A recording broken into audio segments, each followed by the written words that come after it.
आज की रात्रि कहानी का शीर्षक है बंधन मुक्त कैसे बने। जो स्वयं बंधन में पड़ा हो वह दूसरों को मुक्त कैसे करेगा।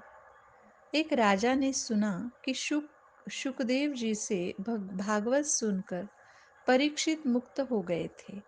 राजा ने सोचा कि मैं भी भागवत सुनकर मुक्त हो जाऊंगा बस। फिर क्या था, घोषणा करवा दी। एक के बाद एक कथा सुनाने वाले आने लगे। राजा प्रत्येक सप्ताह कथा सुनता पर मुक्त न होता और कथा सुनाने वाला कैद में डाल दिया जाता। यूं ही बहुत समय बीत गया। कल ही एक बूढ़े बाबा को भी जेल में डाला गया है।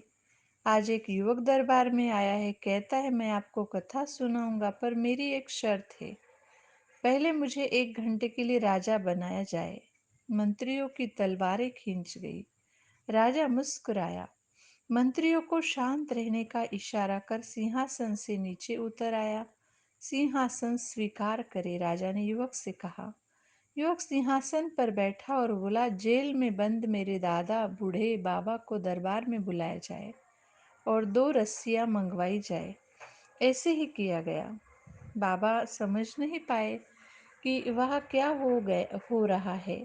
अब युवक ने एक मंत्री से कहा, एक रस्सी से बाबा को एक खंबे से बांधो और दूसरी रस्सी से महाराज को दूसरे खंबे से बांध दिया जाए। जब दोनों भी बंध गए तो युवक ने राजा से कहा, महाराज अब आप बाबा को खोल सकते हैं। राजा मौन ही रहा। तब युवक बाबा से बोला, दादाजी आप ही महाराज हो, खोल दीजिए। बाबा चिल्लाए, मूर्ख तू क्या कर रहा है, मैं तो जेल में ही था पर तू तो फांसी चढ़ेगा। अभी तक तो मैं यही समझता था कि तू आधा पागल है, पर तू तो पूरा महामूर्ख है। जब मैं खुद बंधा हूँ तो महाराज को कैसे खोल सकता हूँ। युवक मुस्कुराया, उसने दोनों रस्सियां खुलवाई और सिंहासन से उतर गया।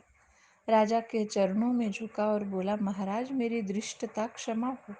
मुझे बस इतना ही कहना था कि जो स्वयं बंधन में पड़ा हो वह दूसरों को बंधन से कैसे मुक्त करेगा। आपका सिंहासन आपकी प्रतीक्षा कर रहा है। हमें सिर्फ और सिर्फ भगवान ही खुद दुख दर्द परेशानी एवं जीवन के इस बंधन से मुक्त कर सकते, न कि कोई इंसान और देहधारी। ओम शांति।